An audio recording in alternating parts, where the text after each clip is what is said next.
In this rare version of the myth of the Fisher King, we are going to explore some of the biggest questions we might have. Once we understand the secrets of this myth, we can use it in our own life. I'm going to share at the end of this video the 5 biggest lessons that helped me out of a huge business and life rut that I recently went through, and I want to share it with you. So here's the thing about myths, legends, and enduring stories. They haven't passed down the cultural consciousness for hundreds or thousands of years because they're nice stories. They've been passed down because they have enduring truths that speak to us as humans that can help us improve our lives and understand ourselves. And the Fisher King, which is one of Carl Jung's favorites, is one of those myths. And at its essence, it describes how a human being's outer world can reflect or mirror his or her inner world. It describes a wounded king at the thigh whose kingdom has become a wasteland. He is living but just merely surviving. He is then met by the young knight Percival, who asks him 2 crucial questions, which ultimately allows him to heal and grow again. I'd love to tell you a little bit about my own story now and why this myth just hit me so hard. So I used to be a school teacher, and then about when I was 30, I had a big epiphany that I wanted to change my life completely and become a personal trainer. So I made that huge transition. Then I became a business owner with a gym. And then a couple of years ago, 3 or 4 years ago, I became a transformational coach as well as a gym owner. But in the last year, everything seems to have turned to a bit of a wasteland, or it did. And I couldn't work out why. My coaching business was going down. My gym was having real problems. Finances were down the toilet. And I came across this myth, and it just suddenly explained everything. And the moment I understood its messages, everything changed. In 1 month, all the financials were back on track. I had my vitality, my energy back, and I was like, oh my God, this myth totally explains what happened to me. So the king was me, and my life was the kingdom becoming the wasteland. I'm talking borrowing money from parents, selling my car because I couldn't pay my mortgage, all that stuff. Maybe you've had a time in your life where you relate, or maybe it's right now. So as I explained before, these myths and enduring stories don't get passed down just because they're nice.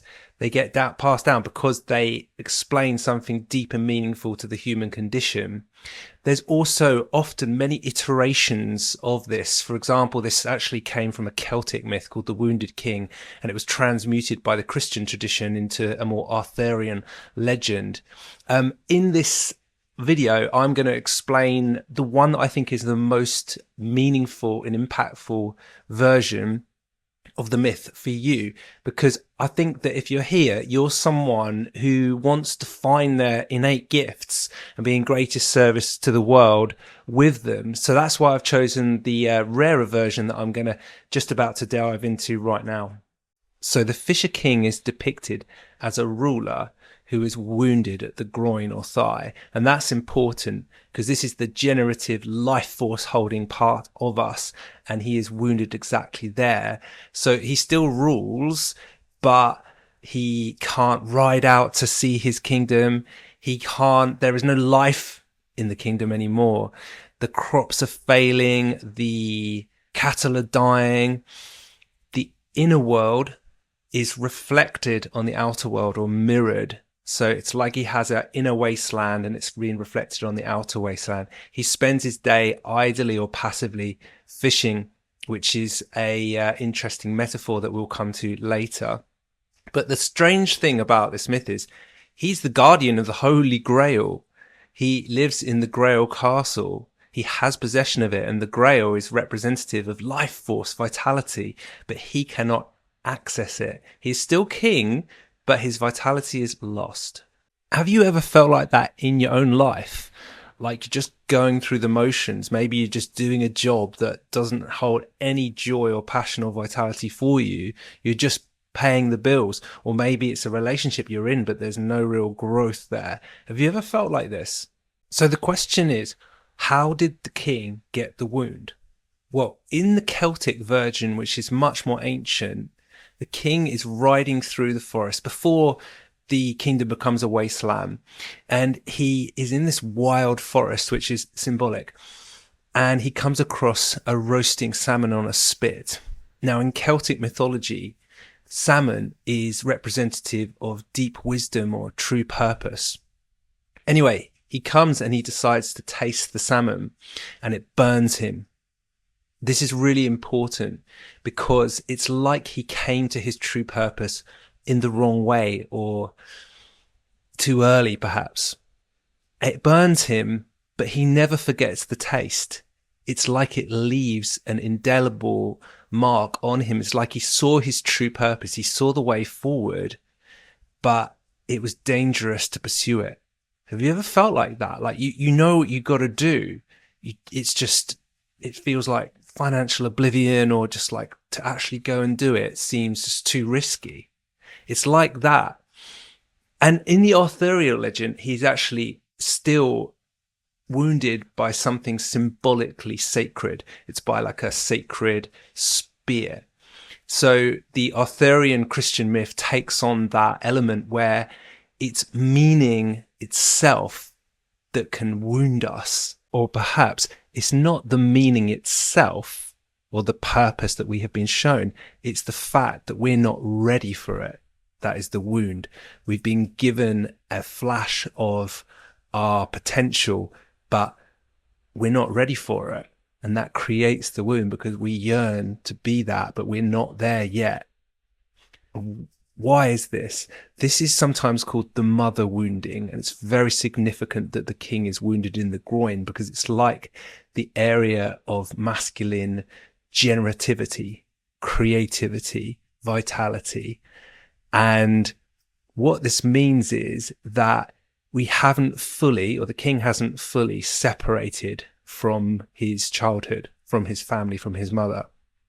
And that might sound quite weird to you, but I think actually there's an immaturity to all of us that at some point is going to not enable us to fulfill our potential. This is what this mother wounding is about. We are faced with our potential and we can't step up to it because we're not ready yet. It's like the salmon showed him his destiny, his true gifts, and how to give them to the world. And the pain is that he didn't feel able to give them yet. And that's what sent him into the wasteland of his inner psyche, which became the wasteland of his kingdom. And so he's in this position where he can't solve this for himself, which I think a lot of us can resonate with. And we can't actually see the situation we're in. It's like a fish can't know that it's in water. We are just dealing with it day to day to day. And then something or someone comes along that wakes us up. So we have this situation where we have this depressed, wounded king, and he's not wounded by something evil. He's wounded by purpose itself and the inability to follow it. And that's why the Holy Grail represents this life force purpose. It's right there. He knows it. He's felt the calling to something, but he just can't drink it. And so instead he goes to numbing, let's say, via fishing. And if we think back to the salmon, maybe he's kidding himself that he is trying to search for the holy fish, but he knows inside that actually fish don't live in the lake and they live in the wild river. And he's basically numbing himself and being passive. And he's doing the thing that looks like the thing, but isn't the thing. And this is kind of the tragedy of the myth, is he stays in this position not because he's weak or we're weak, not because he's undisciplined, very disciplined about going fishing, we're very disciplined about going about our daily business, because he's scared. He doesn't want to get burned again, but there's something pulling him there, and he knows he can't get there himself. Enter Parsifal. Parsifal is a really interesting character that asks these two crucial questions of the king that unlocks his growth and healing.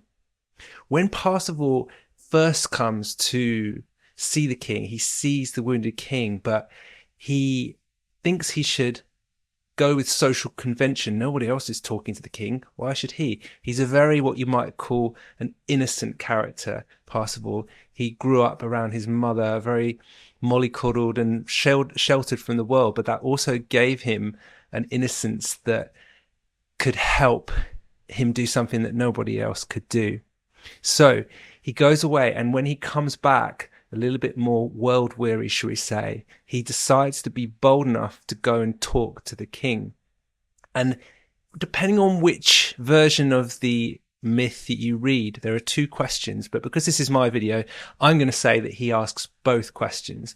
And I'm going to map Parsifal a little bit to my own life, because I think Parsifal is a transformational coach at his heart without even knowing it. That's what I would call him. So he comes to the first question. He comes to the wounded knight, and his first question is, what ails thee? And his second question, or his other question, is, whom does the Grail serve? Which I think is a fascinating question. It tells us, well, what does that really mean? Let's deal with the first question. What ails thee? What this does in the myth is it unlocks the king's healing because he feels seen for the first time, much like a coach or a therapist would do. They show compassion and empathy. He's like, what's wrong with you, mate? What's up? Because nobody else has had the balls, pun intended, the king hasn't got any, or they're wounded. Nobody else has had the courage to ask him, like, what's wrong? And the king suddenly feels seen, and that unlocks his healing. But there's a second question. Whom does the Grail serve? And this reading, or this interpretation that's come up for me over the last couple of days, actually, that I've not actually read anywhere on the internet, so this is mine, or maybe it's there, but I haven't read it. What he's actually doing is he's challenging. He's got the trust of the king now, because the king knows he's got his back. He's being compassionate, and he feels seen by him. And his second question is, whom does the Grail serve? Now, what does the Grail mean? The Grail is like life force, vitality. And what he's saying here, he's kind of challenging him. And he's saying, what are you doing, mate? Like, what are you doing with your life? Like the Grail, the life force, who does it serve? Does it serve, like, are you going to serve your kingdom? Are you going to use your gifts and give to the world? Or are you just going to sit here fishing? That's what I think it's saying. It's a challenge, a call to arms. And I think that we actually need that as adults. We need someone that we can trust who can challenge us to be our greatest self, like a coach or some mentor figure like that. There are other readings of this, by the way, like I've read it as, whom does the Grail serve? Is it serving the ego or the true self? But that's a rabbit hole. We're not going to go down this video. What's the difference between the ego and the true self? However, I love the idea that it's a challenge to get off his ass and go and pursue his dreams. If you've made it this far, thank you. I hope you've got something out of this so far. And now it comes to time where I'm going to go through the 5 lessons I think we can learn from this myth in the modern day. Number 1, our outer world can often be a reflection of our inner world, whether that be in your relationships, your work, your finances, your health. The outer world is mirroring the inner world. Number 2, when we taste our gifts or our true purpose, and then we don't or can't pursue it, we can get depressed. Number 3, transformation cannot happen without the other, or not normally anyway. It is relational. That's why we need someone like a coach, a therapist, a mentor to get us out of these wasteland funks. In this legend, Parsifal comes in, and first he connects with the king. He cares. He shows him empathy. There is trust there. What ails thee? And then we need someone to challenge us when we trust them to step up to our full potential. Transformation is relational. We need the other.